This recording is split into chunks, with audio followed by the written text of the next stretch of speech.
నాన్నగారు మీరు ఎంతసేపు వాళ్ళు శత్రువులు వీడి శత్రువులు వీడి శత్రువులు అని అంటున్నారు.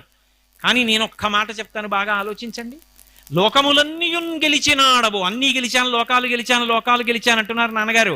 మీరు మీ ఇంద్రియాలని గెలవలేకపోయారు, మీ మనసుని గెలవలేకపోయారు.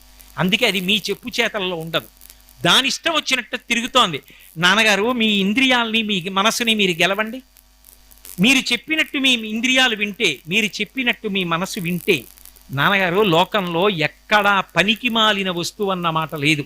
ఆగిపోయిన గడియారం కూడా 2 మాటలు సమయాన్ని ఖచ్చితంగా చూపిస్తుంది. 24,000 శ్లోకాల్లో రామాయణంలో రాముడు ఏ ఒక్కరిని ఉద్దేశించి వీడు పనికి మాలిన వాడన్న మాట అనలేదు. ఈశ్వర విభూతి ఎందు సృష్టిలో సమస్త ప్రాణులలో ఏదో ఒక తేజస్సు ఉంది, అసలు ఎందుకు పనికిరాంది లేదు. కాబట్టి నాన్నగారు ఇదంతా ఈశ్వర సృష్టి, నేను ఆయన బిడ్డని అనుకున్న నాడు మీకు ఒక గొప్ప